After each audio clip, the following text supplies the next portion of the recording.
Cheikh Anta fit aussi œuvre de militantisme scientifique. Il mit son savoir au service de la réhabilitation de l'Afrique et des Africains soumis durant 4 siècles à l'esclavage, puis à la colonisation avec leur lot de domination politique, d'exploitation économique, d'humiliation culturelle, qui sont allés jusqu'à nier aux Africains une âme et une culture. Son combat depuis le lycée fut de déconstruire cette idéologie esclavagiste, savamment inculquée dans les mentalités, comme il avait coutume de le dire.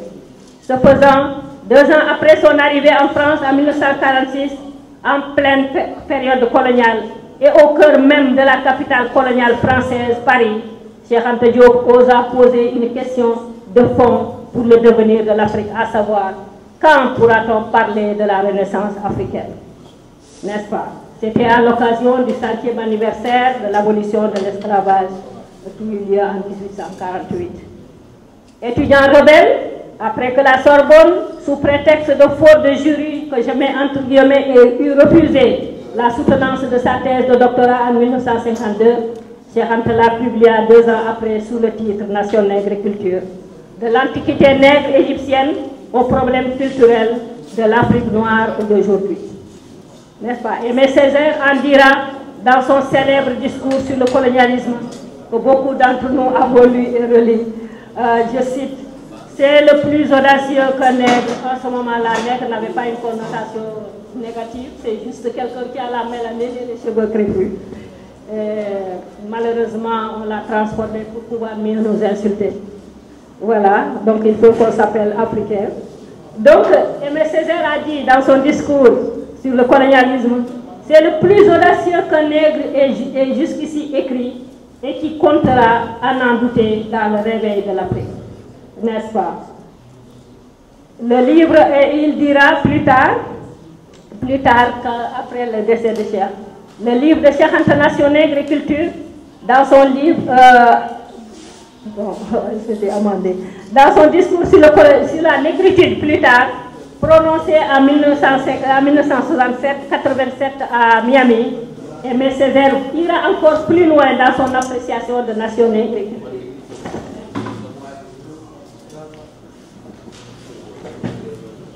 Il a dit ce livre avait d'emblée et définitivement ruiné les bases de l'érudition occidentale, n'est-ce pas, Cheikh Yangadio, qui avait établi, bien qu'ayant appris en Égypte pendant 20 ans comme Platon, pendant 14 ans comme Socrate, Thalès, etc., tous les savants dont s'énerveille l'Occident, ils ont dit que c'est eux qui ont créé, alors que le théorème de Thalès, 13 siècles avant Jésus-Christ, était sur les papyrus d'Égypte. C'est du pillage intellectuel que Cheikh Anta qualifie de crime contre l'humanité. Les thèses de l'égyptologue Cheikh Anta Diop furent définitivement établies par sa victoire sur la fine fleur de l'égyptologie au colloque du Caire de 1974. Ce qui fera dire de lui à cette occasion, ou l'occasion de son décès, l'homme a contribué à redonner à l'Afrique son passé. Et en redonnant à l'Afrique son passé, il a redonné son passé à l'humanité. N'est-ce pas? Fin de citation. C'est dire que l'œuvre diopienne fut avant tout celle de la restauration de la conscience historique africaine, mise à mal par l'idéologie esclavagiste et le système colonial d'infériorisation des Africains. Ainsi, sur la base d'un savoir scientifique pluridisciplinaire, il offrit aux Africains et aux Afro-descendants un outil de décolonisation mentale, arme de reconquête de leur estime de soi et de leur fierté d'être d'origine ou d'ascendance africaine. Dans ce cadre, Cheikh Anta déclare, je cite, « L'Africain qui nous aura compris est celui-là qui, après la lecture de nos ouvrages, aura senti naître en lui un autre homme ou une autre femme, j'ajoute, n'est-ce pas, Kodou, animé d'une conscience historique, un vrai créateur, un Prométhée, porteur d'une nouvelle civilisation et parfaitement conscient de ce que la terre entière, je dis bien la terre entière, doit à son génie ancestral, c'est-à-dire à ses ancêtres, dans les domaines de la science, de la culture et de la religion. Fin de citation. La gratitude des Africains d'origine et d'ascendance vis-à-vis du pharaon du savoir est donc incommensurable, car c'est une action de rédemption culturelle, comme disent les Afro-Américains, qu'on avait tués en disant « vous êtes des esclaves, vos ancêtres étaient des esclaves, vos fils seront des esclaves ». Et Cheikh Anta vient de dire non, l'humanité doit tout à vos ancêtres. D'abord à votre continent, qui est le berceau de l'humanité, mais toutes les sciences sont parties de l'Égypte antique, c'est-à-dire de la Nubie. N'est-ce pas? Pour eux, ils ont ressuscité. Cheikh les a ressuscités. Ce faisant, leur éloge et hommage, bien mérités à son égard, ne tariront jamais. D'ailleurs, tant de son vivant, et surtout après sa disparition, il a reçu toutes sortes de distinctions. N'est-ce pas? Des prix, des médailles, des statuts, nominations, comme parrain d'institutions, laboratoires, etc., etc. Et énormément d'hommages partout à travers le monde, quelquefois de la part de ses opposants les plus farouches, n'est-ce pas, Bouba?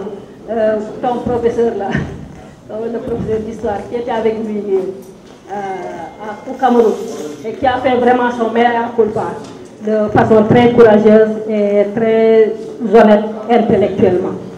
Donc, il a reçu partout des équipes. Voilà. Cependant, c'est essentiellement à une action politique et scientifique que Cheikh Anta nous assigne. L'objectif de ce symposium est justement de mettre en lumière les éléments constitutifs de son action politique et scientifique, balisés par Diop depuis les années 50. Je vous remercie.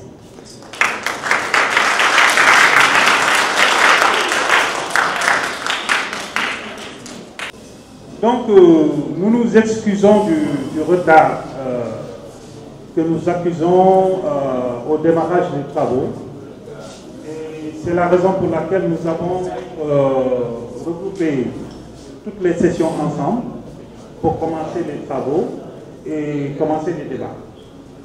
Nous allons donner sans tarder la parole au professeur Bouba Diop, parce qu'il est déjà prêt, et qui va nous entretenir de Cheikh Anta Diop et la décolonisation mentale des Africains et des afrodescendants par la restauration de la conscience historique africaine. Merci. Je voudrais donc saluer notre modérateur et féliciter Awa pour l'initiative qui a été prise et aller à l'essentiel. Je vais faciliter la tâche au modérateur. Vu le retard qu'on a accumulé, je vais essayer de ne pas dépasser 20 minutes. On nous avait donné 30 minutes, mais je ne vais pas utiliser les 30 minutes pour permettre aux autres d'intervenir et qu'on puisse réussir. Parce que certains d'entre vous, à commencer par moi, à 13h du cours de femmes et des autres engagements. 15 minutes, d'accord, il n'y a pas de problème. 15 minutes, c'est bien. Quand tu m'as dit même 15 minutes, comme je suis un enseignant, il y a beaucoup d'enseignants dans la salle, 15 minutes, c'est pas mal. Alors, je vais aller à l'essentiel. Quand on m'a confié cette tâche,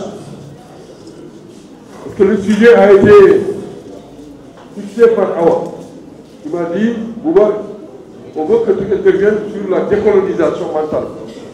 J'étais d'autant plus content, je vais vous dire pourquoi.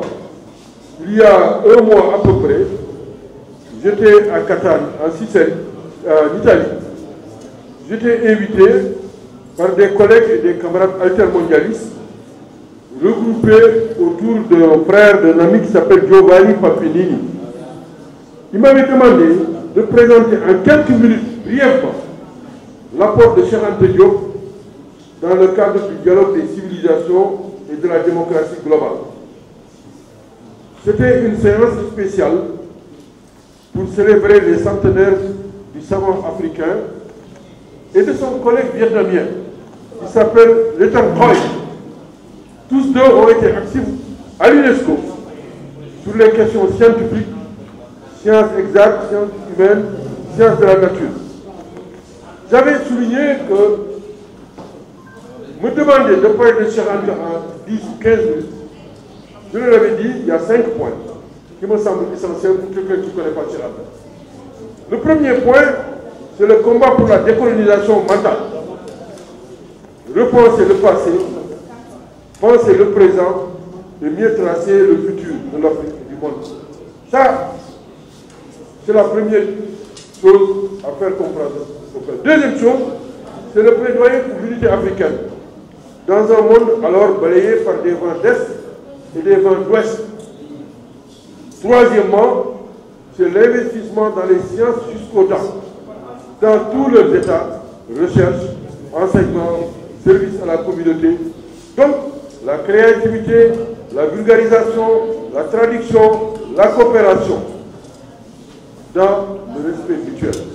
Quatrième question, l'articulation entre l'éducation des jeunes et des adultes. Cinquièmement, la construction d'entités politiques justes, démocratiques, prospères et solidaires. Loolu man laa jàpp ni ñu wax mbirum Cheikh Anta juróomi ponk yooyu boo ko waxee wax nga lépp. Aujourd'hui, on m'a demandé de parler de la décolonisation mentale des Africains, des Afro-descendants pour la restauration de la conscience historique africaine. On peut donc reconnaître qu'il entre dans ce que j'appelle le premier axe et ce que j'avais souligné en Italie il y a un mois. Le fait que l'essentiel, moi, par la suite de mes recherches académiques, pour ma carrière à l'université, comme par hasard, se succède sur cette question de décolonisation mentale. Quand j'étais étudiant en maîtrise, j'ai travaillé sur un thème, c'était la couleur noire dans les textes grecs. Pourquoi? Parce qu'on disait, oui, Cheikh Anta, il raconte des histoires, les Grecs nous avaient dit que les Égyptiens étaient noirs. Mon mémoire de maîtrise a porté sur la couleur noire dans les textes grecs. Je ne vais pas vous raconter l'histoire, mais ma conclusion, c'est que le mot pour dire noir, mélas, mais c'est le mot que les Grecs utilisent. Donc, ce débat entre Cheikh Anta et ses détracteurs, c'était un débat utile.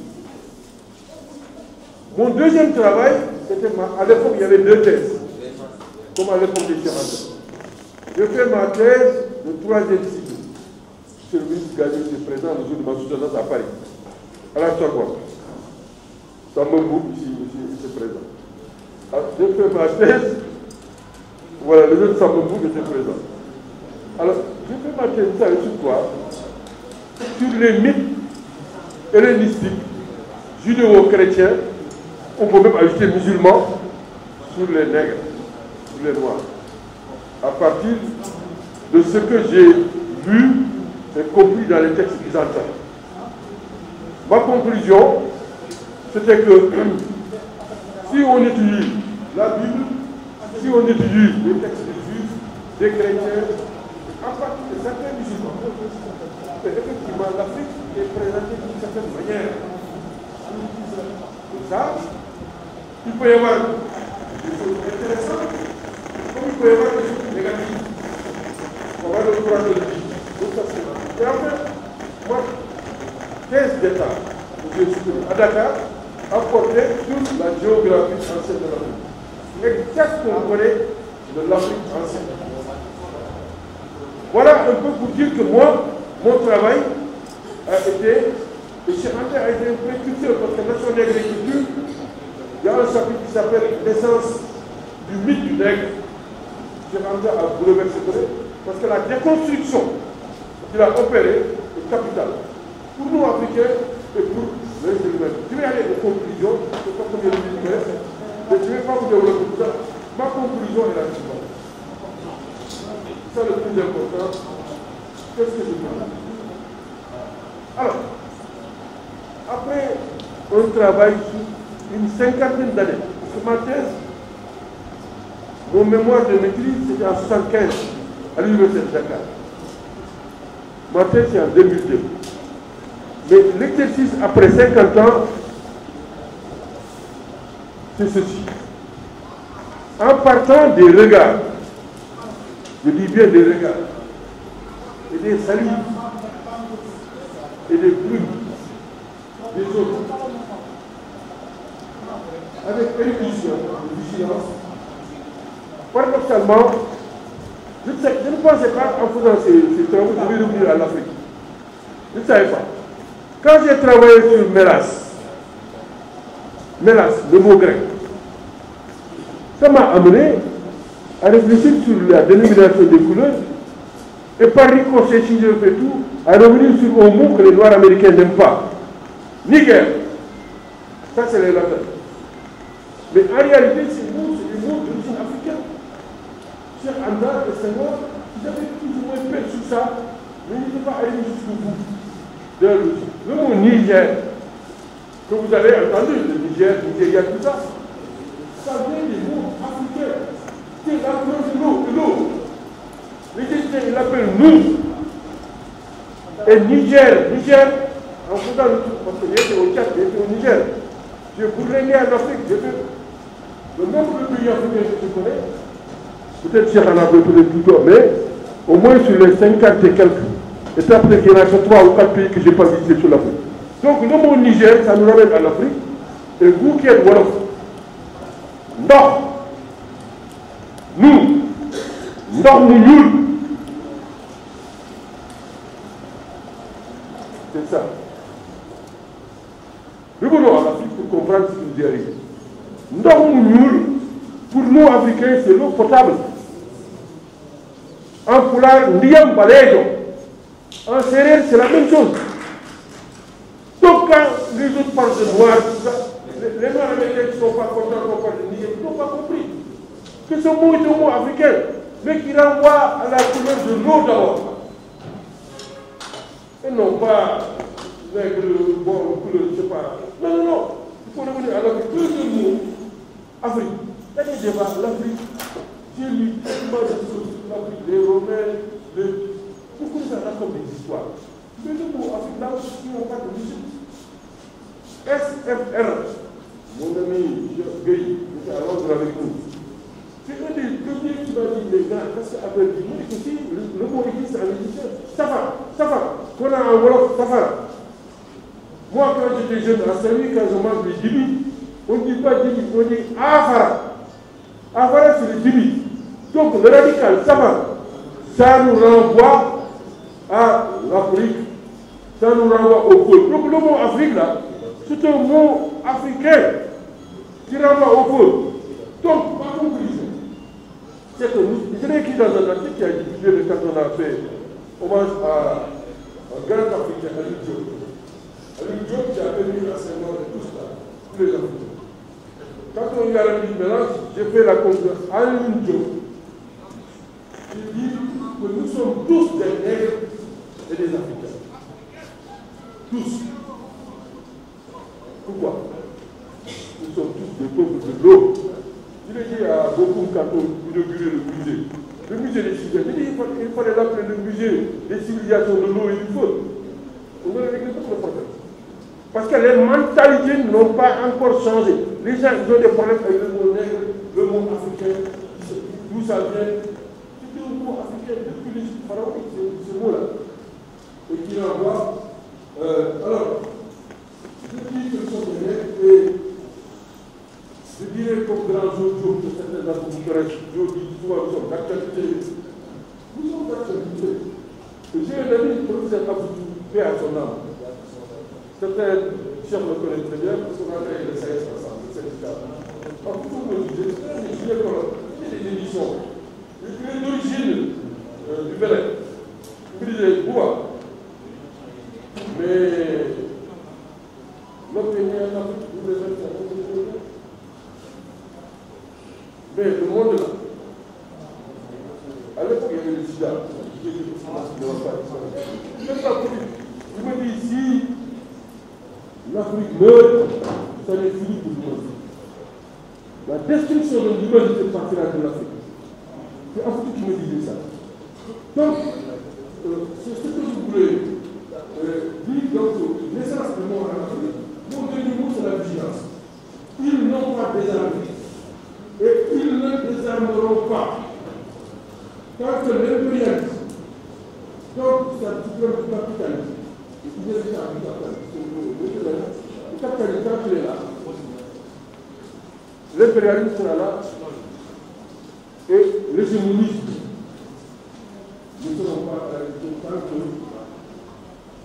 Alors, tant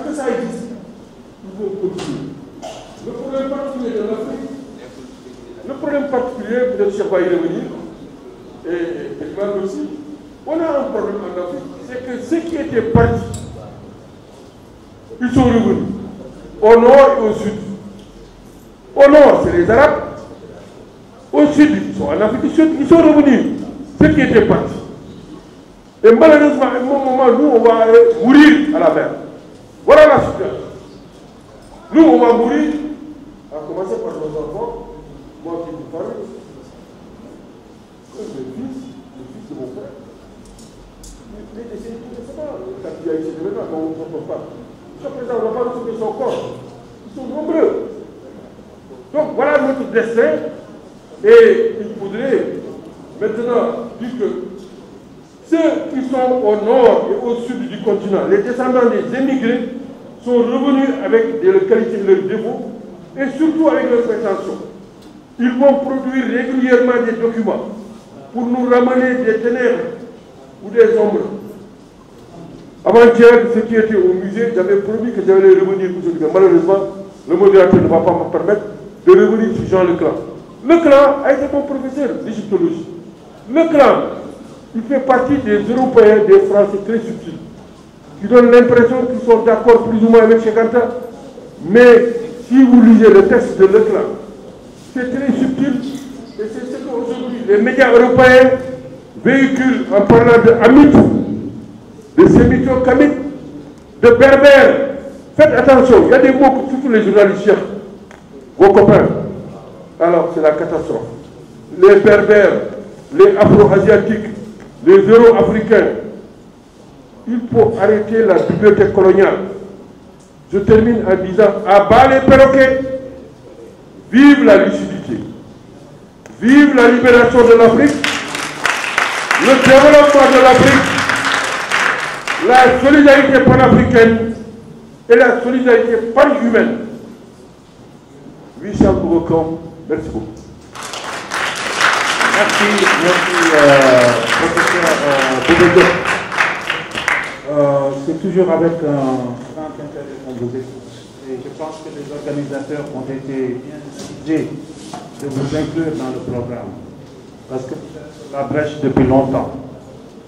Et nous allons donc passer la parole à un autre spécialiste, quelqu'un qui a fait beaucoup de travaux sur Cheikh Anta Diop, qui est très connu à l'international, au Canada et aux États-Unis, et qui va nous entretenir de la renaissance africaine, actualisation, modernité ou stagnation. Le docteur Oumar Thioub.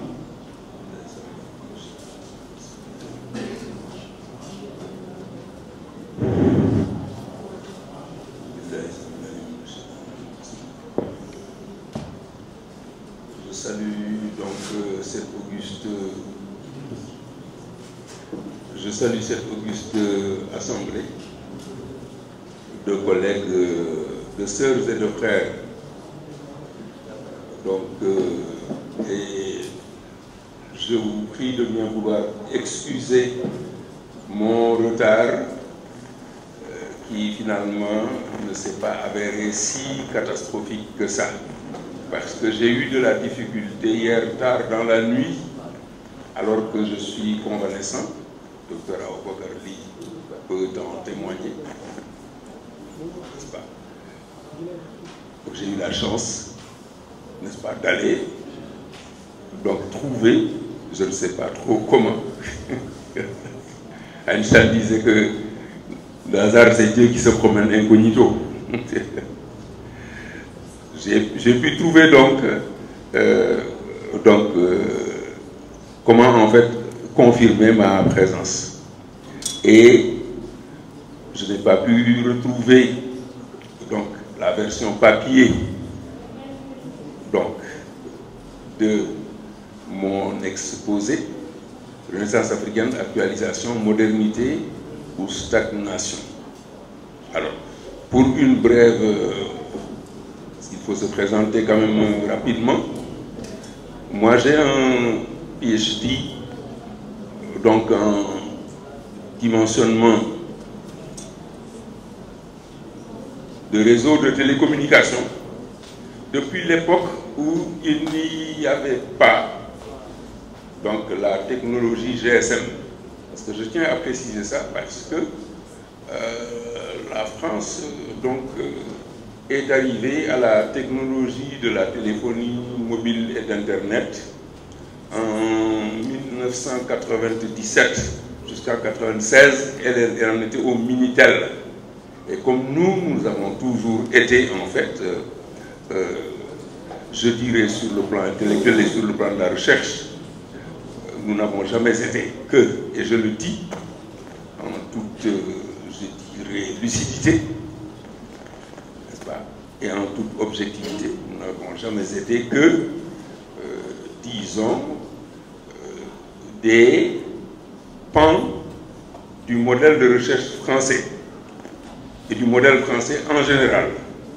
Modèle français d'ailleurs qui a été décrié par un ancien de l'école polytechnique de Paris qui s'appelle Jacques Le Sourne, qui a écrit un livre qui s'appelle Le modèle français, promotion 1948,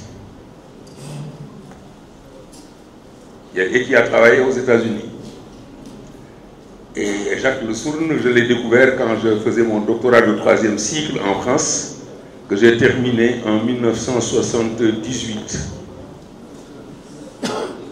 Et je suis revenu donc ici pour me heurter à une barrière administrative d'un secrétaire général qui était administrateur civil, n'est-ce pas, et qui me disait qu'il n'y avait pas de poste d'assistant dans un domaine où j'étais le seul à avoir un doctorat de 3e cycle avec la mention très bien.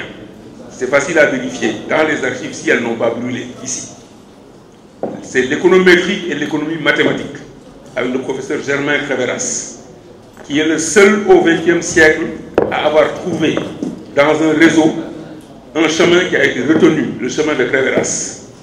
Avant, il y avait les chemins eulériens, vous connaissez tous les circuits eulériens, les chemins hamiltoniens, et au XXe siècle, il y avait le chemin de Créveras. Et quand vous écrivez Créveras, n'est-ce pas, dans ses publications, la seule publication qu'il a... Oui, c'est juste pour me présenter.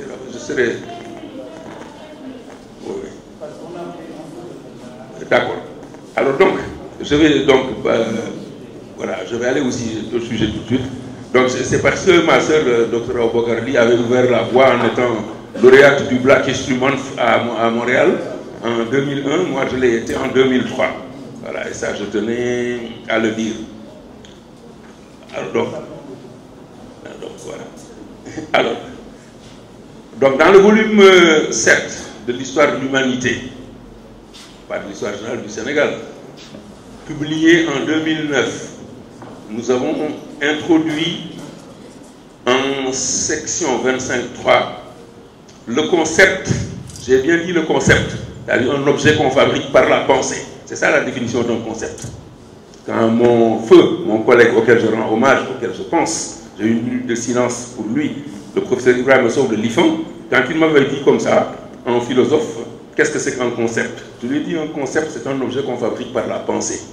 Donc j'ai introduit le concept de technoculture, qui signifie en fait la culture immergée dans la technique et réciproquement la technique immergée dans la culture. Alors, le lien de ce concept avec la modernité et la Renaissance africaine se trouve dans la culture et son rôle que Cheikh Anta Diop a défini en répondant en 1977 au chercheur cubain, afro-cubain, Dr Carlos Moore, entre autres. D'ailleurs, j'ai été à Cuba en 2005 pour vérifier, pour me rendre compte de certaines choses, sur la mission de la culture. Cheikh Anta Diop, que je n'ai pas connu personnellement, comme Jean-Marc Ella d'ailleurs. Jean-Marc Ella l'a écrit. Moi, je l'ai vu une seule fois. Et je vous raconterai, j'aurai l'occasion de vous le dire rapidement après. Alors, donc, Cheikh Anta Diop lui a répondu. Donc, sur la mission de la culture, l'homme doit créer pour survivre et survivre pour créer. Et un jour, le docteur Diallo Diop me disait en Wolof que Cheikh Anta disait en Wolof, Djang mokkal fàtte jàng tari sàkk moo ko gën en wolof. Je ne m'hasarderai pas à essayer de traduire ça en pulaar parce que je suis bilingue mais pas aussi. Oui, c'est ça. Alors, donc, je vais donc insister sur ça. Alors, cette actualisation en 1977 du concept de 1948 de Renaissance africaine nous éclaire sur celui de Renaissance africaine actuellement. Alors la première fois que j'ai donné cet exposé, c'était au deuxième sommet africain des sciences et nouvelles technologies de mon ami, le docteur Cheikh Modibo Diarra, le deuxième sommet qu'il a organisé à Nouakchott en 2002, où j'ai parlé de culture alibi et de culture tremplin. Culture tremplin, donc, que j'ai développé comme ceci. D'abord en évoquant donc l'exemple du Japon qui, à partir des poupées mécaniques du XVIIe siècle, à l'époque où Tokyo s'appelait Edo, c'est dans mon livre ici, Lumière noire de l'humanité, que je vous montrerai et qui est épuisé. Donc à partir de ces poupées mécaniques, le Japon, n'est-ce pas, dans une exposition de 2003, a dit aux autres pays développés, mais la robotique n'est que la formalisation mécanique de ce que nos artisans de la période d'Edo faisaient à partir des poupées mécaniques. C'est ça que j'appelle la culture tremplin. Et d'ailleurs, un jour, Dr Aboubakar Ly se souvient de Abou Moutalib Anne, qui un jour à Montréal a dit devant feu notre frère, notre grand frère Akibouba, parlant donc d'un bijoutier, d'un orfèvre, donc du village au Fouta, au féminin, Fabou Kangé. Il avait fabriqué une grenouille en or. C'est aussi simple que ça. Et 1453, un orfèvre, Auri Faber, venant du latin, parce que j'ai fait 6 ans de latin au lycée, je n'ai pas fait de grec. Johannes Gutenberg, né à Mayence en 1400, a bouleversé le monde. 1453, c'est l'année où la Turquie a pris Constantinople, l'année du départ de la Renaissance, qui s'est terminée, la Renaissance européenne, qui s'est terminée en 1588. Mais nous ne l'avons pas fait, n'est-ce pas? Ceux qui nous dirigeaient n'ont pas eu la vision, n'est-ce pas?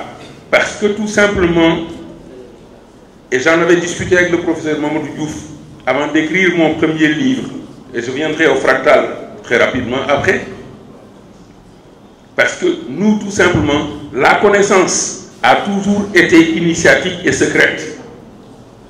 Au lieu qu'elle soit diffusée, elle était transmise soit de père en fils, ou bien surtout à partir de la mère. C'est ce qui explique d'ailleurs la puissance du matriarcat. Et c'est ça qui explique d'ailleurs que jusqu'à maintenant le matriarcat est subsisté sous d'autres formes, qu'on soit obligé, en fait obligé, entre guillemets ou sans guillemets, d'épouser sa cousine germaine pour être sûr que le secret va être gardé dans la famille, ou bien d'épouser, n'est-ce pas, la fille de sa tante, ou réciproquement, ou que l'homme puisse avoir le droit d'épouser sa nièce. Alors donc, voilà, donc, pour conclure, je crois que le thème concret, même succinct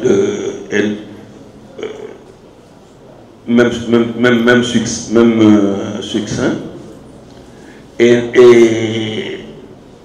un bilan correct, même succinct, est nécessaire pour évaluer les résultats donc, que dans le processus de développement d'une conscience historique interafricaine, n'est-ce pas, l'état des relations entre Africains du continent, donc, que j'appelle afrochtones, et les afro-descendants, donc, qui en fait n'a pas été, je dirais, très très clairement explicité, n'est-ce pas,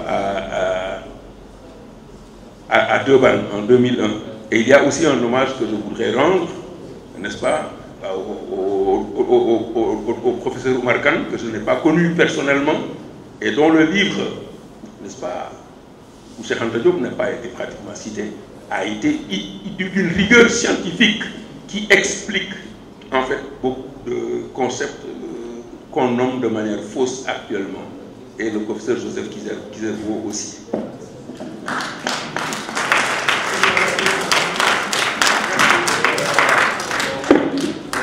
Nous allons à présent passer la parole à une figure de la société civile sénégalaise dont l'activité quotidienne consiste à veiller sur la bonne gouvernance. Il s'agit de M. Kane, Eliman Abi Kane, président de Lex Africa. Il va nous entretenir de la gouvernance éthique et démocratique africaine à l'aune des travaux du professeur Cheikh Anta Diop. Merci beaucoup. J'étais donc en train de souhaiter la paix à tout le monde ici. Une façon pour moi de vous saluer et de remercier et féliciter cette initiative et également ma DD Hawa Bokali qui reste fidèle à son engagement auprès de Cheikh Anta et essaie de perpétuer son œuvre en y mettant un peu de la sienne. Nous sommes ici, tout le monde le sait, en 2023. Nous sommes là parce que nous nous rappelons du centenaire de Cheikh Anta Diop, mais c'est aussi 69 ans après la publication de son ouvrage majeur. Alors, cet enfant prodige de Tchaïtou, qui nous a quittés depuis longtemps, et maintenant, depuis son rappel à Dieu, a encore quand même raison sur nous. Et sur 64 ans de politique publique pour cette indépendance. C'est ça, en effet, qui nous motive en parlant de Cheikh Anta aujourd'hui et de son œuvre. Parce que Cheikh nous défie encore. Et le défi est énorme. Il nous l'avait dit, parce que c'est un homme intellectuel qui nous demandait à aller chercher la science de savoir partout où est-ce qu'on peut l'avoir, parce que par le temps, finalement, at the end of the day, comme disent les Anglais, à science égale, seule la vérité triomphe. Et aujourd'hui, Cheikh triomphe encore sur nous quand nous lisons justement les défis auxquels nous faisons face encore en Afrique. J'ai identifié au moins 3 principales thèses de Cheikh Anta Diop sur les conditions de notre souveraineté démocratique qui ne sont toujours pas atteintes et demeurent nos principaux défis contemporains. Il s'agit de l'intégration politique par un État fédéral d'Afrique noire. Il s'agit également de la sécurité qui doit précéder le développement. Ce que nous vivons aujourd'hui dans notre sous-région en Afrique nous pose une grosse question, mais celle-là, je la laisserai certainement à notre ancien ministre des Affaires étrangères, Cheikh Tidiane Gadio, qui connaît très bien ces questions-là, pour nous dire comment nous avons échoué ou comment nous sommes encore face à un défi que Cheikh avait relevé très tôt. Mais également la démocratie, dans ses formes politiques, sociales et culturelles, dans lesquelles il mettait justement la centralité de la langue, parce que Cheikh nous le disait, on ne peut pas parler de démocratie quand la langue officielle utilisée par un pays n'est pas comprise par l'essentiel de ses populations. Mais également, donc, Cheikh a très tôt compris les grands enjeux de l'Afrique post-colonial. L'Afrique qui devrait entrer dans une ère de libération totale. C'est vrai qu'il est d'usage, avant de parler dans un sujet, de pouvoir parler des concepts, mais on va se l'épargner parce qu'on n'a pas beaucoup de temps aujourd'hui. Surtout que ce que le prof disait du concept tout à l'heure, cher, il y a beaucoup travaillé. Mais ce que je reçois, parce qu'effectivement beaucoup de concepts aujourd'hui développés sont un peu galvaudés, mais cher nous disait que nous ne devons pas avoir le complexe justement de ces concepts, même quand ils sont élaborés et proposés par l'Occident, parce que nous rappelons tout simplement que le savoir universel coulait de la vallée du Nil vers le reste du monde. Et donc par conséquent, aucune pensée n'est par essence étrangère à l'Afrique, qui fut la terre de leur enfantement. C'est donc en toute liberté que les Africains doivent puiser dans l'héritage intellectuel commun de l'humanité. Et il nous dit, en se laissant guider seulement par les notions d'utilité et d'efficience, en quoi les concepts de gouvernance, d'éthique et de démocratie ont une utilité par rapport à notre vécu et également peuvent aider à l'efficience de notre action en général, surtout de l'action publique envers les citoyens. Quand on parle de gouvernance, souvent les politistes vous parlent de système de gouvernance et de régime. Mais on ne parle pas seulement de bonne gouvernance, c'est clair, on sait que tout ça vient depuis les années 80, Reagan, etc., Thatcher et autres, les institutions banques mondiales, mais on parle de gouvernance.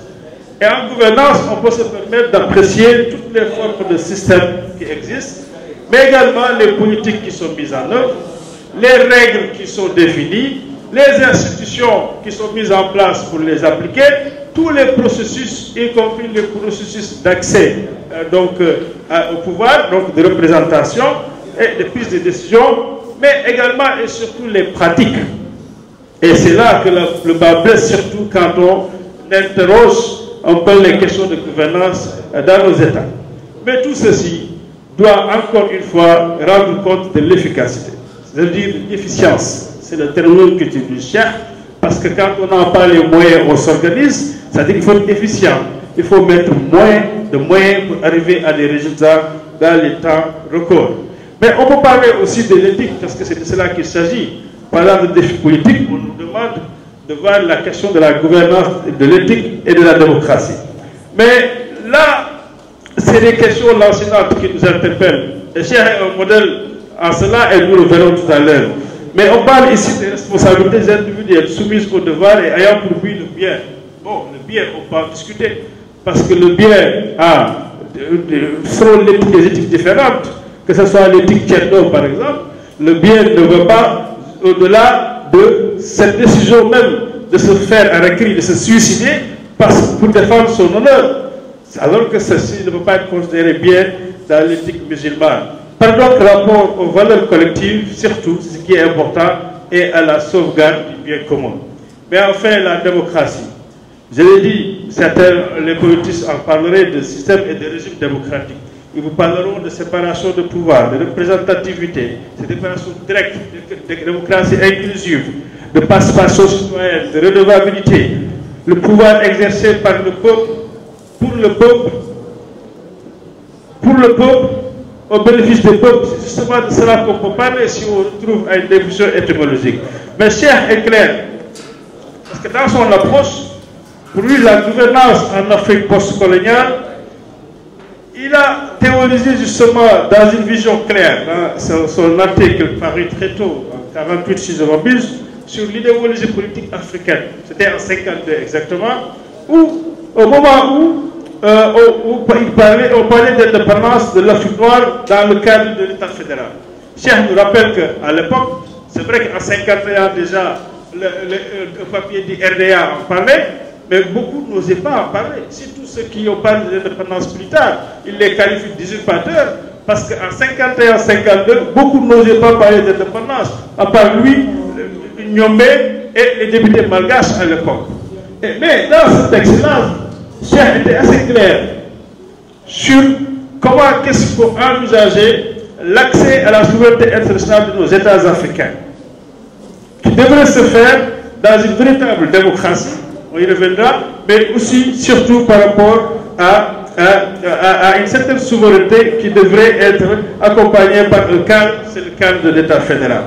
Donc ça a nécessité la prise de conscience d'abord des Africains, au sud du Sahara, vers une lutte populaire qui est portée par des idées et non par les personnes. C'est important, vers l'indépendance nationale du continent noir. Donc pour lui, il s'agissait surtout de préparer la conscience populaire.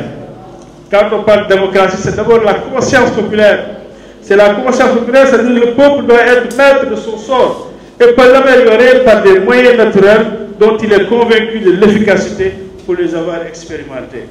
Alors, Cheikh était allé plus loin jusqu'à dire que, en fait, la découverte de la conscience populaire est même comparable à celle de l'énergie atomique dans le domaine scientifique. Vous voyez ce que ça fait? Que la découverte de la conscience populaire est comparable à celle de l'énergie atomique dans le domaine scientifique. Il me demande de conclure, mais je voulais quand même rapidement parler de nos défis politiques pour pouvoir les coller à l'enseignement de Cheikh. Les défis que nous avons aujourd'hui, politiques contemporains, c'est surtout la crise de la démocratie libérale que nous vivons, de cet État jacobin héritier de la colonisation, et aussi du processus de démocratisation qui avait commencé, comme vous savez, avec la conférence de Pôle en 1991, etc. Depuis, nous partageons dans cette démocratie à l'occidental qui n'a pas pu régler cette autre crise, c'est-à-dire cette crise de l'État et de la citoyenneté, où le citoyen sénégalais ne se retrouve pas véritablement dans cet État de la 5e République française, qui est comme un fardeau lourd que nous portons. Cheikh parlait de cette brique qui est tombée sur leur tête. Voyez-vous, c'est exactement comme ça que nous vivons ce modèle-là. Mais c'est aussi la crise sécuritaire liée à la gouvernance démocratique économique. Parce que je dis que je laisse ça à Dr Gadio, mais évidemment, le lien est évident entre la crise de l'État, la faillite de la démocratie, mais également la démocratie économique, c'est-à-dire répondre aux besoins économiques des populations avec cette crise sécuritaire que nous vivons. Mais aussi, c'est surtout le défi majeur de la gouvernance. Alors, donc je vais aller très loin, parce que Cheikh dit pourtant, l'État est né en Afrique, en Égypte, il dit même en Libye, avant l'Égypte. Mais cet État-là est différent de ce que nous avons aujourd'hui. Et c'est ce qui fait qu'il nous dit que ce que nous vivons aujourd'hui, c'est-à-dire ces problèmes-là, ces défis, n'ont rien à voir avec ce que l'Afrique a enfanté depuis des millénaires, auquel il faut donc retourner. Cet petit épisode de notre contact violent avec l'Occident, il est temps d'en sortir définitivement, et c'est cela, donc dans l'Afrique ancienne, le pouvoir était bien partagé et toutes les couches sociales y contribuaient. Parce que Cheikh dit que tout ce qui conforme au consentement de la volonté librement exprimée du peuple est bon. Seul ce qui est construit dans la liberté de choix des peuples est durable. Vous pouvez faire le lien avec ce que nous vivons aujourd'hui dans ce pays pour dire qu'effectivement le défi est un mur incommensurable parce que Cheikh nous l'avait dit depuis, mais on ne l'a pas suivi. C'est ça le problème. Alors, ces causes profondes selon Cheikh, c'est lié au système politique extraverti, je ne développerai pas. L'indépendance nominale sans décolonisation que nous sommes en train de vivre aujourd'hui, l'indépendance est seulement un nom. Mais nous savons pour plusieurs aspects sur l'angle économique, politique, stratégique, toutes les dépendances stratégiques dans lesquelles nous vivons aujourd'hui, que nous sommes loin d'être indépendants. Et donc la solution devrait être cette refondation et l'intégration politique africaine. Aujourd'hui, je suis content d'entendre des candidats à l'élection présidentielle, presque tous d'ailleurs, mais si vous voyez leurs écrits, parlent de refondation. Eh bien, il y a une prise de conscience peut-être que la vérité nous rattrape. Mais est-ce une prise de conscience sincère? Il y a en tout cas au moins une influence sur le plan conceptuel, sur le plan des orientations politiques qu'il faut magnifier. Mais il faut les hommes qu'il faut pour pouvoir véritablement transformer ces concepts en des objets qui peuvent être utiles. Donc l'éthique des responsabilités maintenant de l'homme politique, il faut qu'on en parle un peu de Cheikh pour terminer. Parce que comme le montrait Boubacar Ly sur les travaux sur l'honneur, la morale de l'honneur en pays Wolof et Poulard, l'appartenance familiale est un des premiers aspects qui détermine cela. Et Cheikh n'est pas n'importe qui. Il est né d'une famille aristocrate, d'une famille religieuse, et donc il a des valeurs qu'il a comportées tout au long de sa trajectoire. Mais également la trajectoire de Cheikh elle-même, sa trajectoire sociale et intellectuelle, les épreuves qu'il a subies, la résistance à l'aliénation, la résistance par rapport à toutes ces forces de destruction et d'accaparement. Cheikh a pu construire véritablement ce qu'on peut appeler un modèle, l'exemplarité en matière d'éthique tout simplement. Et je pense que cette éthique-là, elle est surtout matérialisée donc, par son comportement personnel, par son renoncement, son détachement et son renoncement aux avantages politiques et à son engagement.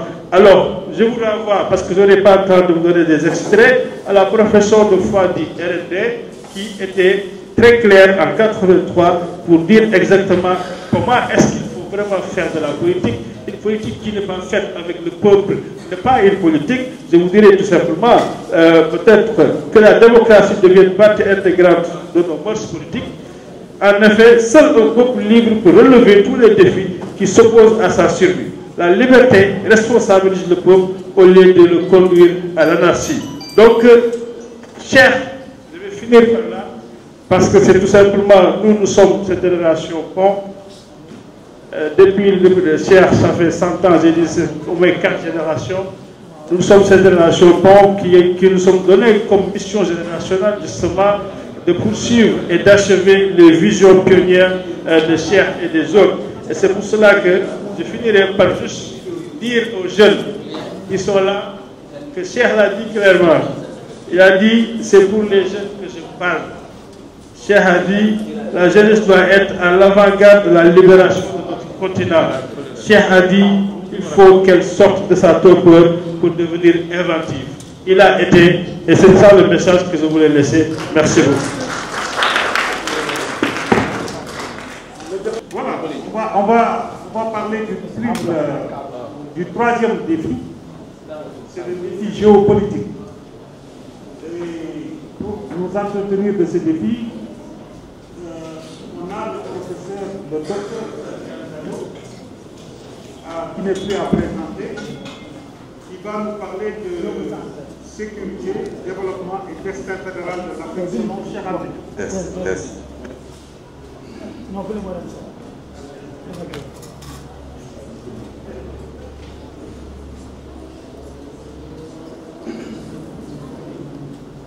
Bonjour chers amis, chers camarades. Je suis très heureux de participer à cette rencontre. Je crois que à travers l'Afrique, j'espère à travers le Sénégal, on connaît un attachement à Cheikh Anta Diop. J'ai eu la chance, après le malheur qui nous est arrivé avec la disparition de Cheikh Anta,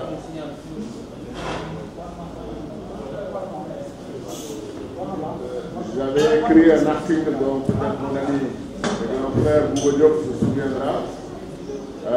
C'était un article qui expliquait la relation des jeunesses sénégalaises et africaines à l'époque avec Cheikh Anta Diop. Et ensuite, de formuler la demande que l'université de Dakar, qui l'a ostracisé pendant toute sa carrière, se rattrape en lui donnant, en prenant le nom de Cheikh Anta Diop et devenir l'université Cheikh Anta Diop. Et une campagne était déclenchée dans ce sens. Et je crois que j'avais à l'époque apporté ma contribution. En 1999, à la fin de l'année 1999, quand les Occidentaux ont décrété que Einstein était l'homme du siècle, moi aussi je m'étais permis de décréter que Cheikh Anta Diop était l'homme du siècle. Alors, ce qui est intéressant, c'est que les Occidentaux n'ont pas réagi. Ce sont des Africains qui ont réagi pour me demander de dire simplement que Cheikh Anta Diop était l'Africain du siècle. Alors, je l'ai dit franchement, vous gardez votre provincialisme continental et tout ça. Moi, je suis dans le combat de celui qui, pour moi, a changé le visage de l'humanité au XXe siècle. Et ce n'est personne d'autre que Cheikh Anta Diop. Le travail qu'il a fait, je ne compare pas à un grand scientifique comme Einstein, que nous respectons et tout ce qu'on veut. mais nous, l'impact que Cheikh Anta a eu, non seulement sur nous en tant que peuple, mais sur tous les peuples du monde, Einstein, pour moi, n'a pas eu le même impact. Et c'est juste que l'hégémonie de ces gens et leur force, leur domination idéologique du monde et intellectuelle, pouvait leur permettre de faire titrer par Time Magazine que Einstein était l'homme du siècle. L'homme du siècle pour qui? Pour les européocentristes, c'est bien. Mais pour nous, Africains, c'est Cheikh Anta Diop qui était l'homme du siècle. Alors, chers amis, il y a 3 concepts pour moi que j'ai toujours poursuivi de mon intérêt en termes de recherche chez Cheikh Anta Diop, le concept de sécurité, le concept de développement et le concept magnifique de destin fédéral de l'Afrique. Je ne sais pas si les Africains ont bien discuté cette question, l'ont bien approfondi entre eux, mais quand Cheikh Anta Diop dit qu'il est urgent de faire basculer l'Afrique sur la pente de son destin fédéral, c'est qu'il est convaincu que le destin fédéral est inéluctable en Afrique et que c'est la seule voie de salut pour le continent. Avant, j'étais ouvert à des perspectives de discussion sur la question, mais pour dire la vérité, en prenant un peu d'âge, au lieu d'être plus tolérant sur cette question, je suis devenu plus radical. Je suis convaincu que nous perdons notre temps à vouloir construire 54 États africains. Le résultat est là, calamiteux. Calamiteux. Et un point important, c'est en 73-74, quand Cheikh Anta a lancé son fameux « La sécurité précède le développement », en rapport avec une menace directe et existentielle pour les Africains, l'obtention de la bombe atomique, l'arme nucléaire par les racistes de Pretoria. Cheikh Anta Diop avertit les gouvernements africains. Et c'était un homme extrêmement courageux, qui avait le courage de ses idées. Je me rappelle, moi, j'étais encore beaucoup plus jeune, je suis toujours jeune, mais beaucoup plus jeune, n'est-ce pas? Je me rappelle quand Cheikh Anta disait qu'ils ont une précision, mais de millimètres, qu'ils pouvaient, à partir de Pretoria, viser le palais de la République du Sénégal, et que s'ils se trompaient de quelques centimètres, ils allaient tomber sur le building administratif. Vous vous rendez compte? Et là, je me suis dit à l'époque, mais ce monsieur-là, il avertit les Africains qu'il est urgent de prendre conscience du défi sécuritaire. Et bien entendu, à l'époque, le régime de l'apartheid était extrêmement oppressif.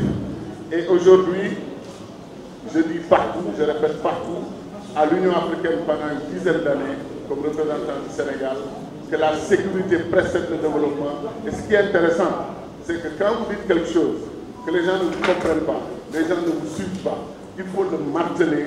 Tant que vous croyez que c'est la vérité, il faut le répéter et le répéter. Aujourd'hui, je suis les conseils de paix et de sécurité de l'Union africaine et je vois des gens qui, à l'époque, côté Afrique australe, étaient entièrement opposés à cette thèse. Maintenant, qui commencent le discours par, comme l'a dit Cheikh Anta Diop, la sécurité précède le développement. Alors, je dis bravo à qui? À Cheikh Anta Diop, pas à moi. Mais c'est pour vous dire que quand on croit en quelque chose, il ne faut pas faire de compromis là-dessus. Alors maintenant, il y a des révisionnistes qui sont aussi apparus récemment, qui sont en train de nous expliquer, parlant de la crise du terrorisme en Afrique, qui sont en train de nous expliquer qu'en vérité, nous vivons une crise du terrorisme parce que nous avons négligé le développement. Et dans leur esprit, en fait, le développement quelque part précède et apporte la sécurité. Et c'est totalement faux. C'est totalement faux. C'est du révisionnisme. Je leur ai toujours posé la question, pourquoi les pauvres Africains ou les Africains qu'on a appauvris, ou à qui on a inculqué l'idéologie de la pauvreté, ce que d'autres appellent le langage de la défaite. Comment ces Africains ont vécu 60 ans sans terrorisme?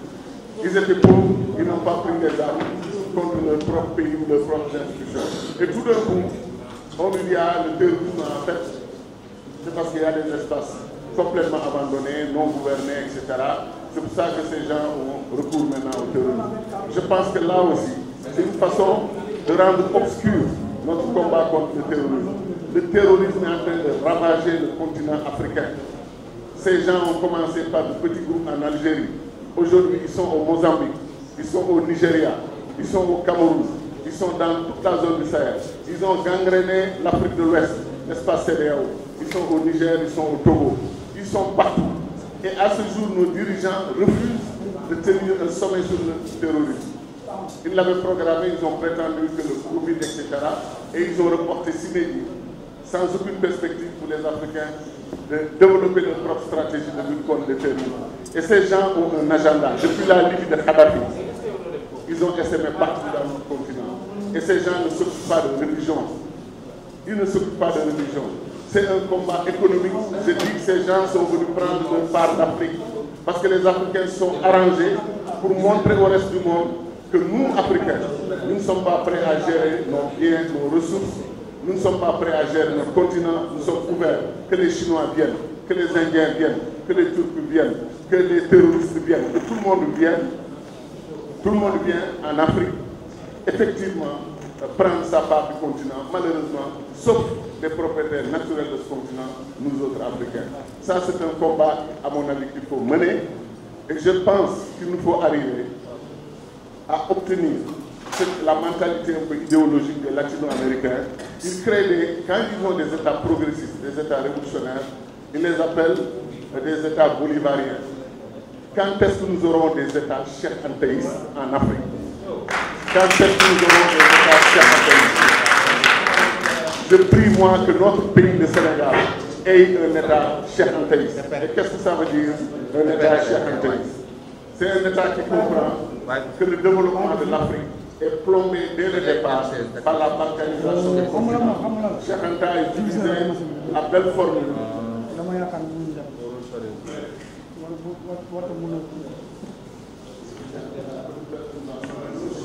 Mais c'est bien, révolutionnaire, peu de perturbation.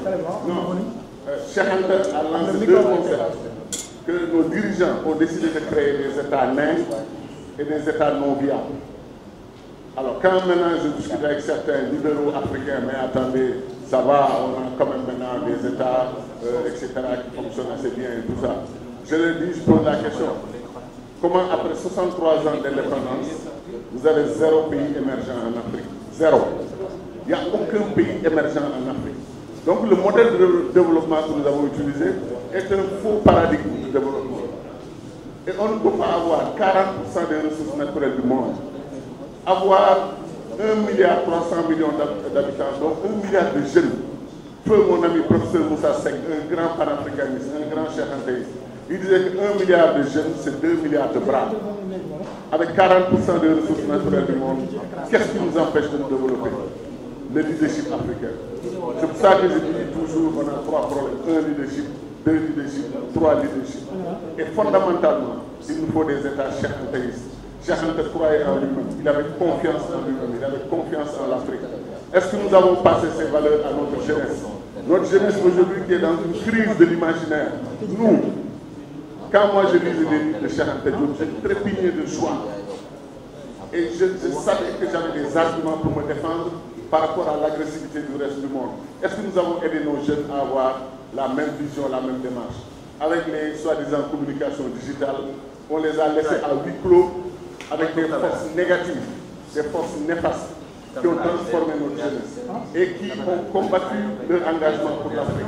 Beaucoup de ces jeunes maintenant rêvent d'un avenir en Europe ou en Amérique. Quand je vois des milliers de jeunes africains marcher dans les routes du Nicaragua, pour traverser le Mexique, etc., aller mourir en chemin, se faire massacrer, se faire tuer. Mais on se pose la question de où est le leadership africain?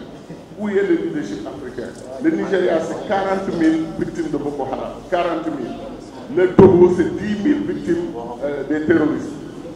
Et nous autres, Africains, quand est-ce que nous allons prendre notre responsabilité? Quand on a mené la bataille, la CEDEAO nous a dit, OK, au niveau de l'Institut panafricain, nous avons écrit, nous avons prêché qu'il nous faut une armée régionale africaine. On ne combat pas les terroristes avec soi-disant des plans nationaux de lutte contre le terrorisme. Ça n'a aucun sens. Les États-Unis, première puissance militaire du monde, ils ont une coalition de 60 pays pour lutter contre le terrorisme. Et vous voyez aujourd'hui le plan national du Sénégal, le plan national du Togo, le plan national du Bénin. Il faut qu'on arrête ce jeu-là. Il est morbide, il est mortel, il nous cause énormément de problèmes. Et quand on s'est battu, nos dirigeants disent, OK, on va mettre l'armée régionale africaine. On dit bravo. Et ils ajoutent tout de suite, oui, mais c'est pour lutter contre le terrorisme et les coups d'État. Vous vous rendez compte? Comment est-ce que une armée régionale africaine dédié à la lutte contre le terrorisme peut traverser les frontières d'un pays pour aller enlever des coups de schiste, etc. L'expérience du Niger a prouvé que c'était du cinéma. Et on a eu honte de prendre des engagements qu'on ne pourrait pas tenir. Donc, chers amis, ne pas être long, je suis convaincu que tant qu'on n'assumera pas le destin fédéral de l'Afrique, maintenant c'est vrai que ce que Kourouma voulait en 1963, aller directement à l'État fédéral sans perdre de temps, il avait 1000 fois raison. Mais avoir raison dans l'histoire ne fait pas forcément qu'on vous suive immédiatement, bien au contraire. Mais ce qu'il voulait, à l'époque, à mon avis, c'était possible. Aujourd'hui, les gens l'ont rendu tellement difficile qu'il faut être réaliste. Allons aux États fédéraux, régionaux. La CEDEAO, c'est 15 États. C'est 400 millions d'habitants. C'est 5 millions de kilomètres carrés. C'est énormément de ressources pétrole du Nigeria. Même le Sénégal gazier dont on parle, ça va être une ressource importante. Donc nous avons absolument beaucoup d'opportunités dans l'espace CEDEAO. Essayons d'unir la CEDEAO. Essayons d'unir la CEDEAO. D'autant plus que la CEDEAO en 1975 avait été dénoncée par Cheikh Anta Diop comme étant encore une fois une tentative de nos dirigeants d'éviter le défi fédéral et qui ont voulu créer des soi-disant communautés économiques. On ne s'unit pas autour de l'économie. L'économie, c'est le domaine de la compétition ruineuse entre Africains. Donc Cheikh Anta disait, arrêtez vos histoires de CEDEAO, de communautés économiques, etc. On n'a qu'à construire des États où la politique dirige d'abord, ça veut dire des unions. Une union régionale des États de la CEDEAO nous permet d'avoir une fédération de 400 millions d'habitants. On va rejoindre rapidement l'Inde, on peut rejoindre la Chine, et nos dirigeants ne veulent pas de cela. Chacun veut être souverain, avoir son escorte présidentielle, avoir son petit palais, avoir des budgets de 4 milliards, 5 milliards. La Corée du Sud, qui était à 4 milliards en 1960, est à 1600 milliards. Ils ont multiplié 400 fois le PIB. Le Sénégal multiplie par 15 fois ou 20 fois. Et nous semblons heureux. Il faut qu'on arrête. La balle n'est plus dans le camp des Occidentaux. Dénoncer à gauche. Et là aussi, je lance un appel à notre jeunesse. Il ne faut pas combattre les anciennes tutelles parce qu'on a soif d'une nouvelle tutelle. Quand je vois nos enfants défiler à Kinshasa avec des drapeaux et des photos, j'attends des photos de Lumumba, des photos de Cabral, de Sankara, de Cheikh Anta Diop. Qu'est-ce que je vois? La photo de Poutine. La photo de Poutine brandie par nos jeunes. Parce que c'est comme si les Africains ont une accoutumance avec la domination, avec les tutelles. Comme disait Cheikh Anta Diop, l'esclave qui se réveille un jour, on lui dit, ah, ça y est, il y a de nouvelles lois, tu es libre, vas-y. Il va jusqu'à la porte et il dit, bien, il dit, moi, il y a tout ce que j'ai connu. Donc vraiment, je reste.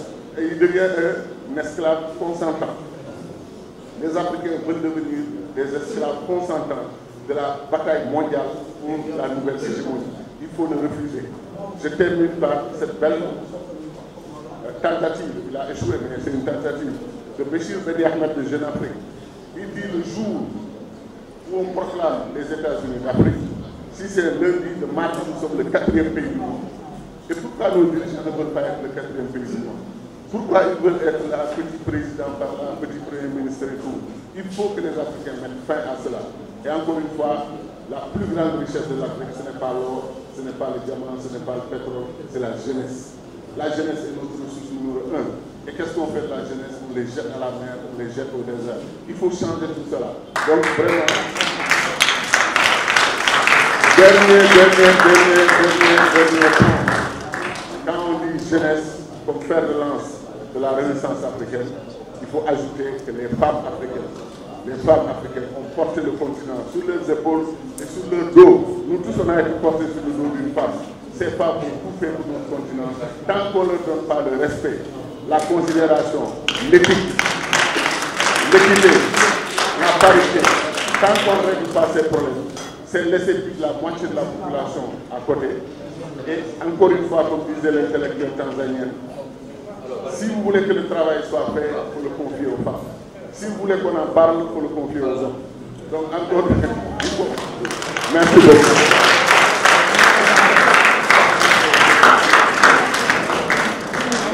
Remerciements au docteur Gadio.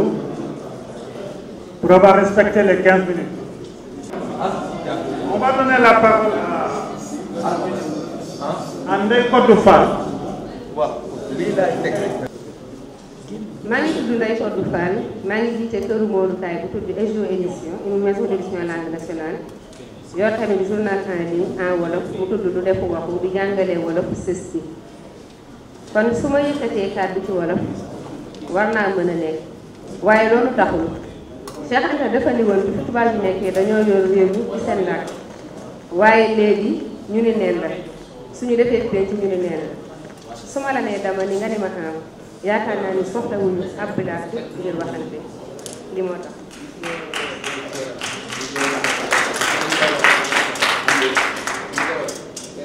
li ñu ma jagleel mooy de l'importance de l'utilisation de nos langues nationales dans les écoles dès le premier âge selon Cheikh Anta muy gis-gisu Cheikh Anta ci njariñ jëfandikoo suñuy làmmiñ ci école tout tànk yi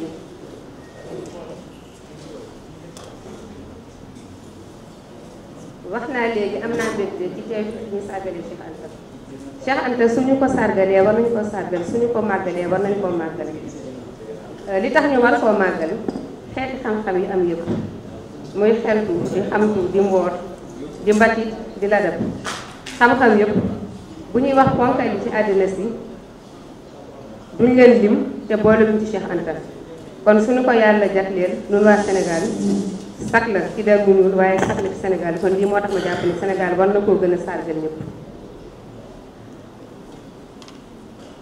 wax ci Cheikh Anta di ko dëgëralee yeneen wax xëy na mën naa ñàkk su dul woon loolu soxnaam Louise Marie Maïs Diop li mu wax ci thème bi ñu ma sant ma sayte ko li mu ci wax doyul na sëkk te li mu wax bu ñu ko indi woon rek xëy na kenn ku jekk di nga ci jégee loo xamante ni doy na sëkk waaye di wolof di wax moo fi nekk gën a jege gën a yey tey Cheikh Anta la ñuy sargal Cheikh Anta la ñuy màggal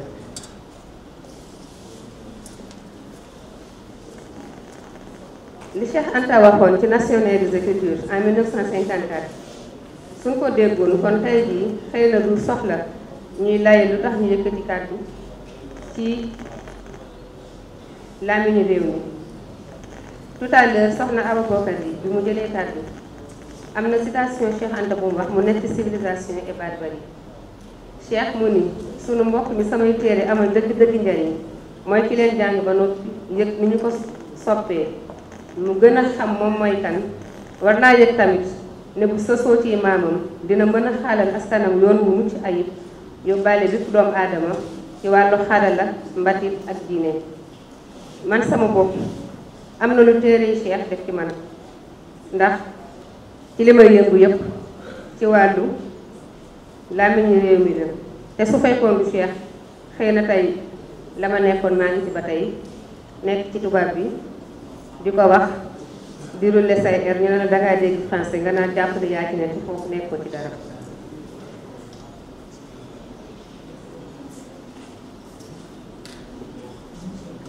suñuy làmmiñ mën nañoo yenu xam-xam lépp lañu mën téere yi ciy génn firnde la bu ñu jëfandikoo suñuy làmmiñ di ko jàngalee xale yi njàng mi dina gën a gaaw moom téere bii mi ngi tudd tànn bi ci ko bind mi ngi tudd Lamp Fall Kala lampe prof anglais la lampe mi ngi ci expliqué ni buy expliqué leen xale yi bu expliqué ba sonn ci tubaab wala ci anglais comprendre ni dafay dellu ci wolof bu doolee ci wolof nag ni mu leen expliqué dañ koy gaaw a xam kon benn ci njariñu jëfandikoo suñu làkk mi ngi noonu ci njàngat lu Cheikh Anta defoon ci téere bi mu tuddee kan la ñuy mën a wax dëgg-dëgg suqalik Afrique am na ci buntu bu mu ci indi ay leeral ci solos jàngal gone yi ci làkk wi ñu nàmp Cheikh mi ngi expliqué ni li war a jiitu ci suñuy jéego mooy gëstuwaat suñuy làkk ba peek leen fexe nu leen jëmalee kanam Cheikh dafa gis ni jàngale xale yi ci làkk ñu nàmp moo gën a yanu maanaa ndax kenn umpalewul lëkkaloo gi am ci diggante mbatit ak làkk nit ki làkk mbatit ma am xelam fendee moo gën a gaaw ngir dugal ci bopp bi xam-xam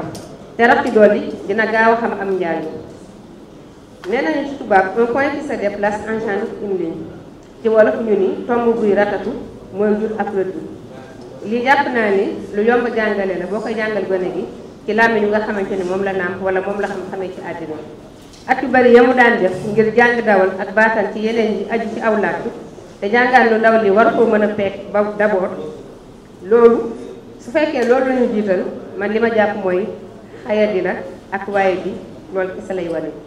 Cheikh nag indi na ci misaal ngir xam le ni bari na loo xam ne ñu koy bëgg a xamal gone yi mu am jafe-jafe nànd ko fekk du caaginu xel mu mën na xale yi seen xel naxul problème bi mooy làkk yi nga xam ne ci la ñuy jaaree xam-xam bi moom la ñu nàndul leneen li ci nekk mooy loolu dafay indi njàngum gumba ndax xale bi mën naa fexe ba denc ci xelam kàddu yi mu jàngee waaye réere solo mbir mi loolu làkk doxandéem bi wane na ni waroon nañu jukke xam-xam xam-xam làkk bi nga xamante ni mooy làkk doxandéem bi ñu war nañ cee jukkee xam-xam dafay mujjee doon malaan mu muur xelu gore gi ba du mën a càmbar wax ji mu dégg ba ci mën a jëlee njariñ loo xamante ni ku ko doon nat ci xam-xam ca ngay sukkandiku yenn saa yi gis kenn dagee ca langue ni la waaye suñu làmmiñ mënul lii wala déedéet làmmiñ lépp la mën Cheikh Anta nee na làmmiñ gàtt am xel mooy gàtt làmmiñ gàtt ndax nit kiy wax sa xam-xam fi mu yem sa gis-gisu àddina fi mu yem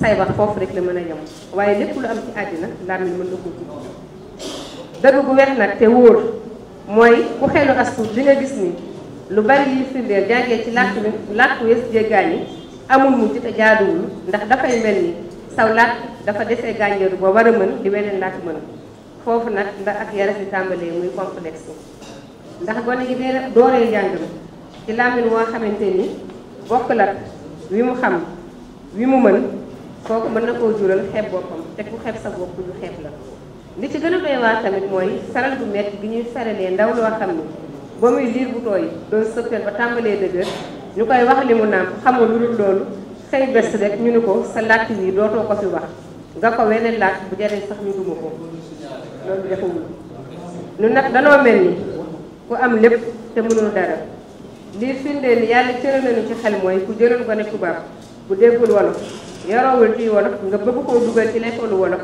yaakaar naa ne loolu dina doy waar kon ana lan mooy ndey ñun fi ñukk làmmiñ ñu nga xam ne moom la ñu nàmp xam ko xamee ci àddina dégg ko di jàngee ak a doxalee sunum réew ci làkk doxandéem woo xam ne nii ñu néew ñoo ko dégg te ñu ko dégg ñu ci bëri teeguñu ko borom xam-xam yu bëri yu yëngu ci wàllu njàngale ak njàngale li maanaam pédagogie dëppoon nañu ci bokk na ci njeexital jàngee ci làmmiñ wi nga nàmp boo jàngee ci làmmiñ wi nga nàmp di nga gaaw xam gaaw a ràññee gaaw a mokkal loolu dina tax lim bi laj bi dina néew loolu làmmiñ wi nga xamante ni moom nga nàmp xam ko boo ci jàngee di nga gaaw a xam gaaw a ràññee gaaw a mokkal ki nga xamante ni xam na mën na ràññee na suñu ko laajee li ñu ko laaj dina ci tontu wu leer naññi kon kooku di échoué kon jàngee ci làmmiñ wi nga xamante ni moom nga xam moom nga xamee àddina dafay réduire sensiblement le taux d'échec ne serait-ce que pour loolu waroon naa tax ñu jàngee ci suñuy làmmiñ am na tubaab bu tudd Jeanne d'Arc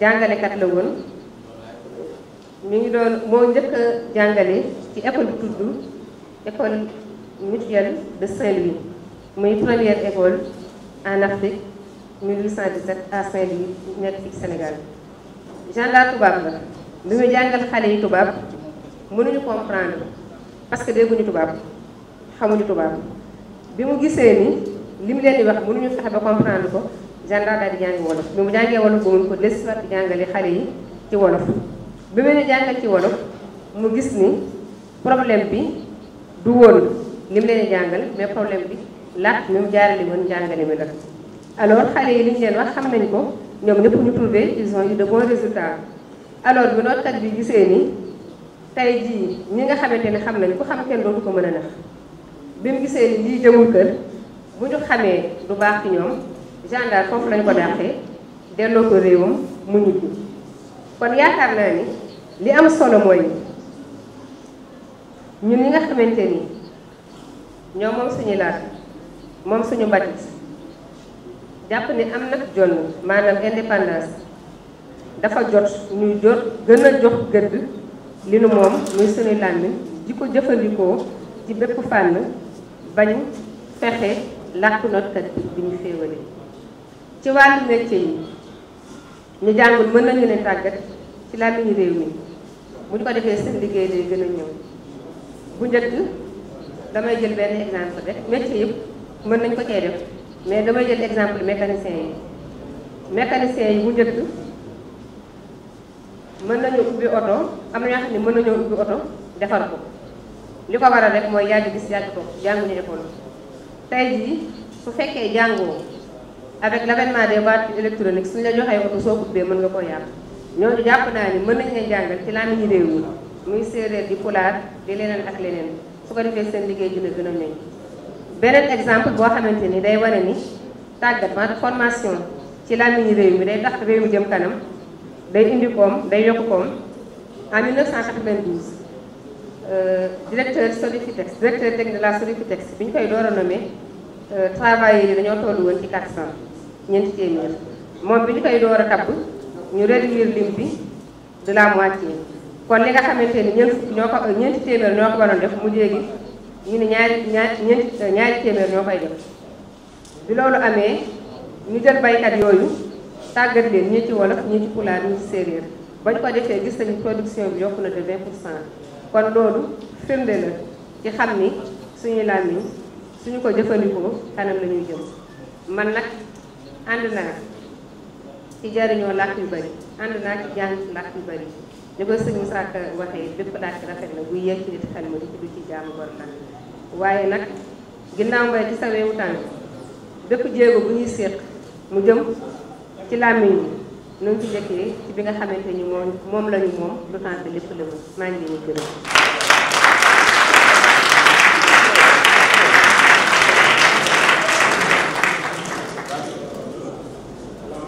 D'un pôle de recherche fondamentale et expérimentale en Afrique, selon Cheikh Anta Diop. Docteur Abdoul Alpha. Vous avez la parole. Mesdames et messieurs, honorables participants, le thème de mon intervention a été rappelé tout à l'heure par le modérateur. C'est le défi scientifique, la construction d'un pôle de recherche fondamentale expérimentale en Afrique, selon Cheikh Anta. Je commencerai d'abord par dire à quel point la recherche est importante pour Cheikh Anta. Et pour cela, je vais le citer. Parlant de la recherche, il dit, je le cite, elle est le démiurge qui remodèle sans cesse la face du monde et elle est donc la source du renouvellement du monde au sens le plus général et le plus profond. Concernant la vision de Cheikh Anta pour la recherche, nous verrons qu'elle s'appuie sur un triptyque. Premièrement, une recherche ambitieuse. Deuxièmement, une recherche souveraine. Et troisièmement, une recherche pluridisciplinaire et multidomaine. Cheikh Anta ne s'est pas cependant contenté de fixer un cap pour la recherche. Il a aussi identifié des pistes concrètes pour construire un avenir où la recherche scientifique en Afrique occuperait la place qui lui revient. Et parmi ces pistes, je vais en rappeler 4. Premièrement, l'engagement personnel des chercheurs et des scientifiques. Deuxièmement, la mobilisation d'une masse critique de scientifiques, et on verra justement comment. Troisièmement, la création de centres de recherche fédéraux, et ça me permettra de revenir sur un point qui a été abordé tout à l'heure par M. le ministre. Et enfin, le recours à des sources innovantes de financement. Je commencerai donc par la vision, et premier élément de la vision, c'est la recherche ambitieuse. Le point de départ de l'ambition de Cheikh Anta est celle d'une quête courageuse pour l'émancipation scientifique de l'Afrique, et cette invitation à l'audace ou à l'ambition scientifique sert de catalyseur pour un changement de mentalité. Cheikh Anta dit, je le cite, « Nous devons nous armer de science jusqu'aux dents », et il ajoute, à compétence égale, la vérité triomphe.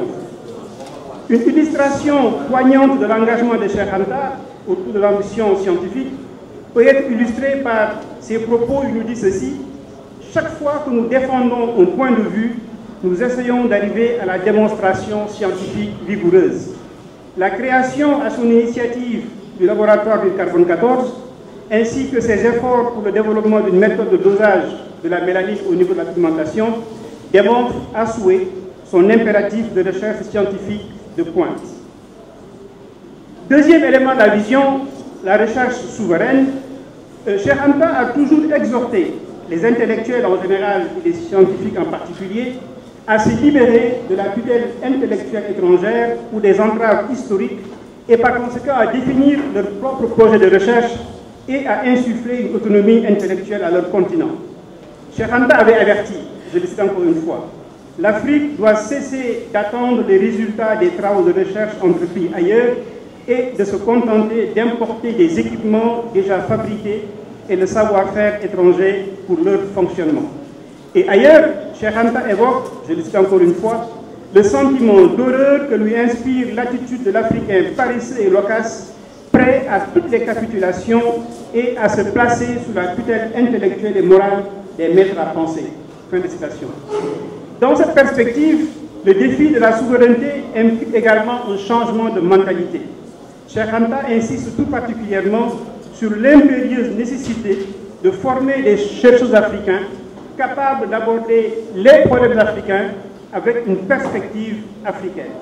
Pour lui, évidemment, la recherche doit être alignée sur les priorités nationales et c'est la raison pour laquelle il estimait que les chercheurs africains ont un rôle important à jouer dans la création d'une puissante industrie d'État et plus globalement dans la mise en œuvre du primat qu'il recommandait d'accorder à l'industrialisation ou à la mécanisation de l'agriculture. C'est aussi pour cela que Cheikh Anta s'est intéressé aux questions énergétiques, car il estimait que l'énergie est cruciale pour le secteur économico-industriel et pour le secteur domestique. Et d'ailleurs, il dit au commencement était l'énergie.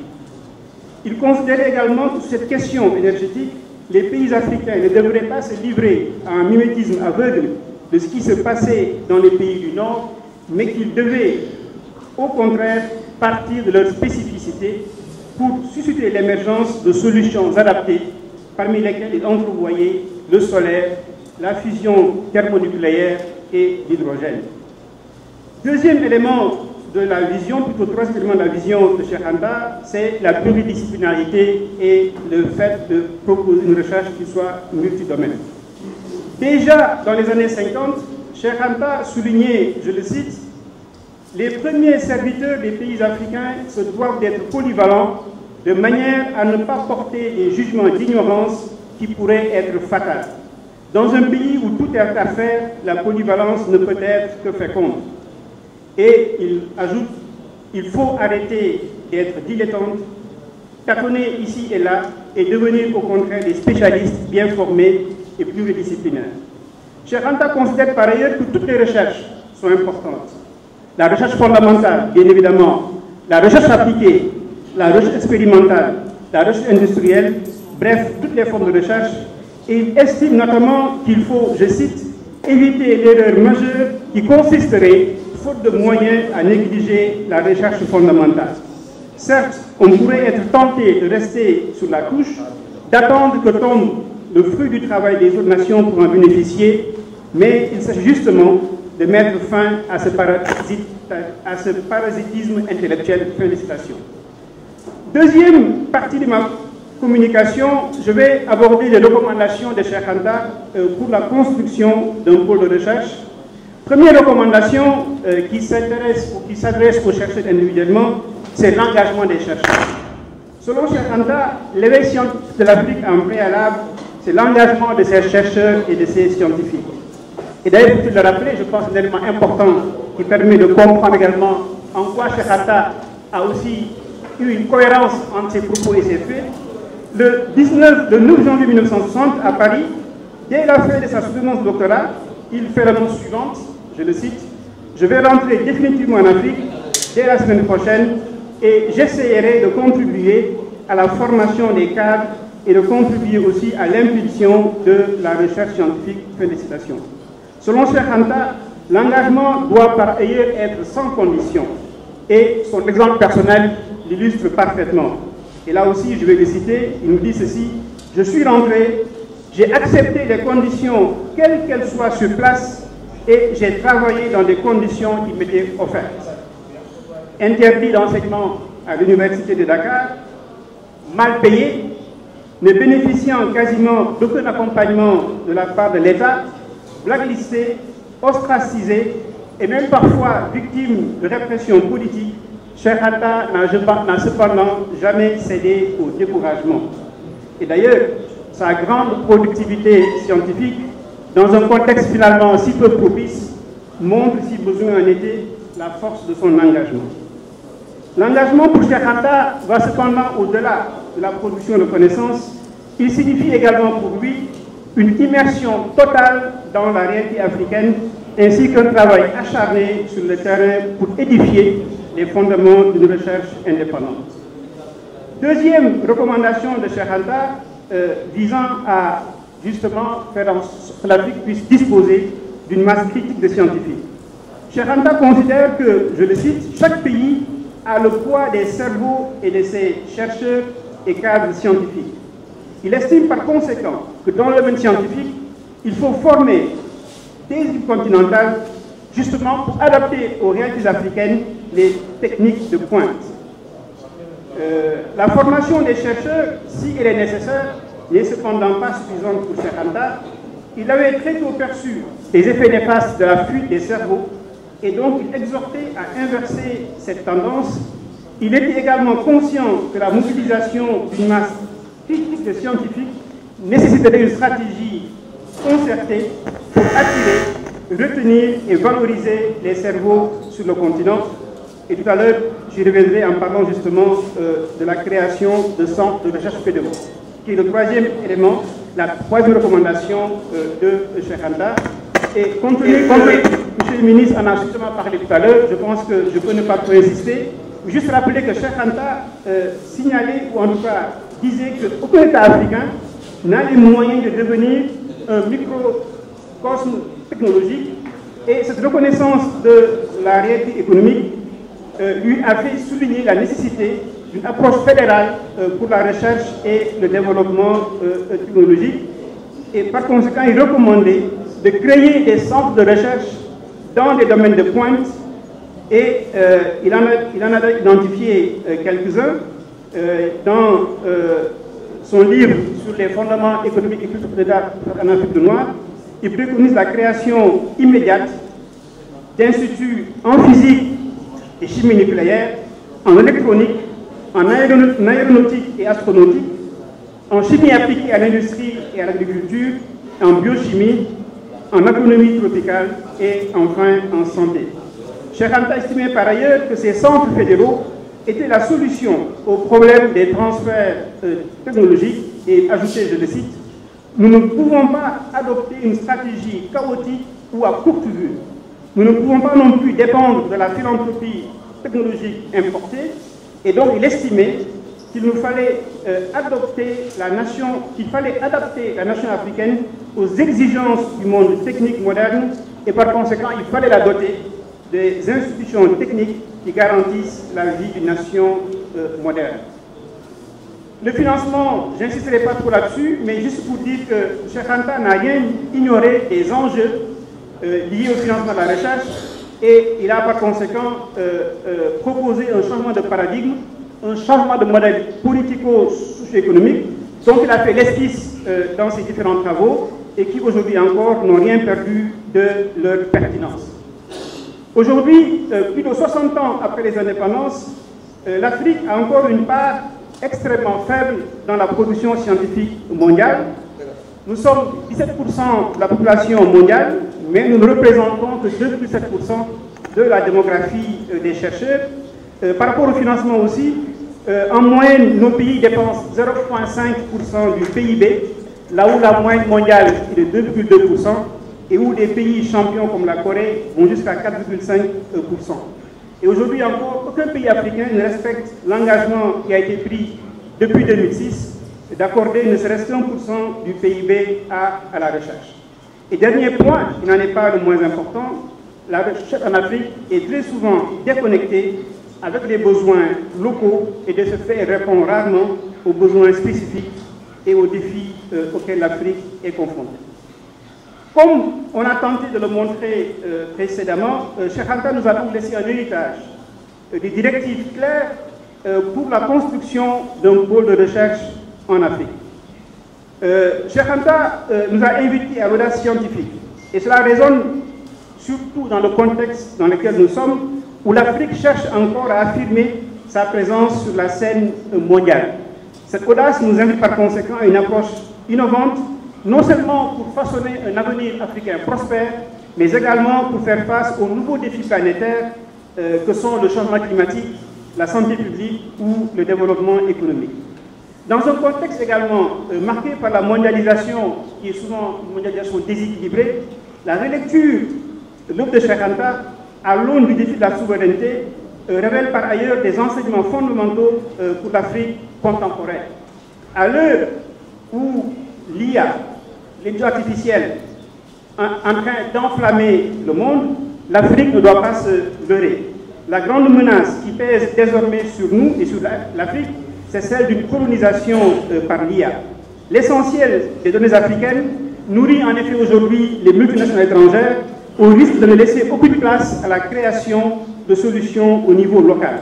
En clair, les technologies de pointe telles que l'IA pourraient perpétuer une lutte d'extraction, celle qui prévalait avant l'ère coloniale, soit donc l'exploitation des ressources brutes au détriment du continent africain. Il me reste et par conséquent, pour aborder les problèmes complexes auxquels l'Afrique est confrontée, tels que la pauvreté, la santé, l'éducation, le développement économique, les enjeux étant multidimensionnels, les approches classiques ou conventionnelles ont donné leurs limites, et par conséquent, l'échec des politiques de développement en Afrique, c'est aussi l'échec des approches préconisées qui ont cumulé deux handicaps. D'une part, elles ne sont pas fondées sur une connaissance approfondie des sociétés africaines, et d'autre part, elles n'intègrent pas les perspectives diverses, c'est-à-dire portées par des équipes pluridisciplinaires. En concluant cette exploration sur la vision de Cheikh Anta pour en Afrique, nous ne pouvons qu'apprécier la pertinence de l'actualité de ces idées face aux défis scientifiques, mais également aux défis planétaires qui interpellent le monde d'aujourd'hui. Et par conséquent, nous engageons dans la voie tracée par Cheikh Anta, que nous célébrons aujourd'hui, nous pouvons espérer un renouveau scientifique du continent et plus généralement une renaissance africaine. Je vous remercie.